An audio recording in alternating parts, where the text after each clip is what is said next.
Hi all, welcome back to my channel homely vlogs and recipes. ಇವತ್ತು ಒಂದು ಟೇಸ್ಟಿಯಾದ ಚಟ್ನಿ ರೆಸಿಪಿನ share ಮಾಡ್ತಾ ಇದ್ದೀನಿ. ಇಡ್ಲಿಗಂತೂ ಒಂದು ಒಳ್ಳೆ ಕಾಂಬಿನೇಷನ್ ಅಂತ ಹೇಳ್ಬೋದು. ಮತ್ತು ಟಿಫಿನ್ ಬಾಕ್ಸಲ್ಲಿ ಕಾಯಿ ಚಟ್ನಿ ಕೆಟ್ಟೋಗುತ್ತೆ ಅನ್ನೋರು ಈ ಥರ ಚಟ್ನಿ ಮಾಡಿ ನೀವು ಬಾಕ್ಸ್ಗೆ ಹಾಕಿದಾಗ ಇದು ತುಂಬ ಹೊತ್ತು ಕೆಡೋದಿಲ್ಲ, ಹಾಗೇ ಇರುತ್ತೆ, ಫ್ರೆಶ್ ಆಗಿರುತ್ತೆ.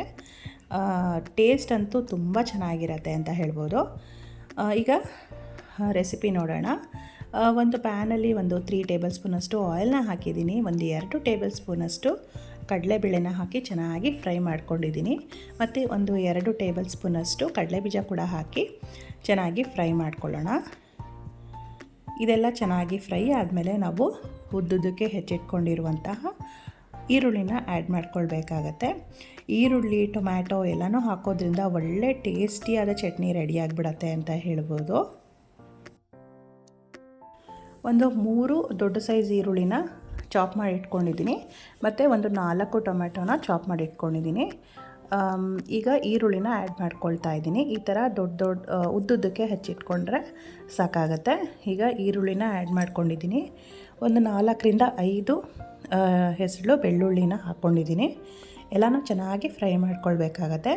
ಮತ್ತು ಒಣಮೆಣ್ಸಿನ್ಕಾಯಿ, ನೀವು ಬ್ಯಾಡಗೆ ಮೆಣಸಿನ್ಕಾಯಿ ಮತ್ತು ಮಾಮೂಲಿ ಮೆಣಸಿನ್ಕಾಯಿ ಎರಡನ್ನು ತೊಗೊಂಡಿದ್ದೀನಿ. ನಾನಿಲ್ಲಿ 2 ಬ್ಯಾಡಗೆ ಮೆಣಸಿನ್ಕಾಯಿ, 2 ಖಾರ ಮೆಣಸಿನ್ಕಾಯಿನ ಸೇರಿಸ್ಕೊಂಡಿದ್ದೀನಿ.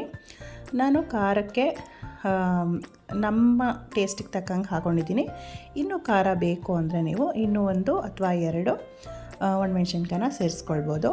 ನೀವಿಲ್ಲಿ ಬ್ಯಾಡಗೆ ಮೆಣಸಿನ್ಕಾಯಿ ಯೂಸ್ ಮಾಡೋದ್ರಿಂದ ಒಳ್ಳೆ ಕಲರ್ ಕೂಡ ಕೊಡುತ್ತೆ ಚಟ್ನಿಗೆ ಅಂತ ಹೇಳ್ಬೋದು.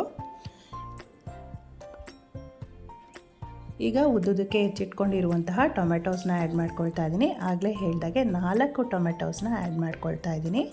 ಇದನ್ನು ಅಷ್ಟೇ ಚೆನ್ನಾಗಿ ಫ್ರೈ ಮಾಡ್ಕೊಳ್ಬೇಕಾಗತ್ತೆ. ಇಲ್ಲಿ ನಾನು ಹುಳಿ ಟೊಮ್ಯಾಟೋನ ಯೂಸ್ ಮಾಡ್ತಾ ಇದ್ದೀನಿ. ಈ ಚಟ್ನಿಗೆ ನೀವು ಹುಳಿ ಟೊಮೆಟೊ ಯೂಸ್ ಮಾಡಿದ್ರೇ ಟೇಸ್ಟ್ ಚೆನ್ನಾಗಿರುತ್ತೆ. ಇಲ್ಲ ಅನ್ನೋರು ಬೇಕಿದ್ದರೆ ಫಾರಮ್ ಟೊಮೆಟೊನೇ ಯೂಸ್ ಮಾಡ್ಕೊಳ್ಬೋದು.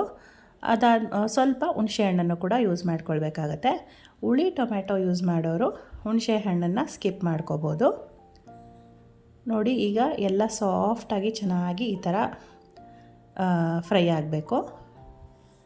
ಎಲ್ಲ ಚೆನ್ನಾಗಿ ಫ್ರೈ ಆದಮೇಲೆ ನೀವು ಎಲ್ಲ ತಣ್ಣಗಾಗಬೇಕು. ಇದೆಲ್ಲ ತಣ್ಣಗಾದಮೇಲೆ ರುಚಿಗೆ ತಕ್ಕಷ್ಟು ಉಪ್ಪನ್ನು ಹಾಕ್ಕೊಂಡು ನೀವು ನುಣ್ಣಗೆ ಪೇಸ್ಟ್ ಮಾಡ್ಕೊಳ್ಬೇಕಾಗತ್ತೆ. ರುಬ್ಕೊಂಡಾದಮೇಲೆ ಬೇಕಿದ್ದರೆ ಒಗ್ಗರಣೆ ಕೊಟ್ಕೊಳ್ಬೋದು, ಬೇಡ ಅಂದರೆ ಹಾಗೆ ಸರ್ವ್ ಮಾಡ್ಕೊಳ್ಬೋದು. ನಾನಿಲ್ಲಿ ಒಗ್ಗರಣೆ ಏನೂ ಮಾಡಲಿಲ್ಲ, ಹಾಗೆ ಸರ್ವ್ ಮಾಡ್ಕೊಂಡಿದ್ದೀನಿ. ಇದನ್ನು ಚೆನ್ನಾಗಿ ಆರಿದ ಮೇಲೆ ನೀವು ಗ್ರೈಂಡ್ ಮಾಡ್ಕೊಳ್ಬೇಕಾಗತ್ತೆ. ಇಲ್ಲಾಂದರೆ ಎಲ್ಲ ಮಿಕ್ಸಿಗೆ ಹಾಕಿದಾಗ ನೀವು ಎಲ್ಲ ಅದು ಸಿಡಿದ್ಬಿಡುತ್ತೆ. ಅದಕ್ಕೋಸ್ಕರ ಯಾವುದೇ ಕಾರಣಕ್ಕೂ ಬಿಸಿ ಇದ್ದಾಗ ಗ್ರೈಂಡ್ ಮಾಡ್ಕೊಳ್ಳೋದಕ್ಕೆ ಹೋಗಬೇಡಿ. ಎಲ್ಲ ಚೆನ್ನಾಗಿ ಕೂಲ್ ಆದಮೇಲೆ ನೀವು ಮಿಕ್ಸಿಗೆ ಹಾಕ್ಕೊಂಡು ರುಬ್ಕೊಳ್ಬೇಕಾಗತ್ತೆ. ಆಗಲೇ ಹೇಳಿದಾಗೆ ಇಡ್ಲಿ ಜೊತೆಗೆ ಒಳ್ಳೆ ಬೆಸ್ಟ್ ಕಾಂಬಿನೇಷನ್ ಅಂತ ಹೇಳ್ಬೋದು. ನೀವು ಕೂಡ ಟ್ರೈ ಮಾಡಿ. ವಿಡಿಯೋ ಇಷ್ಟ ಆದರೆ ಲೈಕ್ ಮಾಡಿ, ಶೇರ್ ಮಾಡಿ, ಕಮೆಂಟ್ ಮಾಡಿ. Thank you for watching.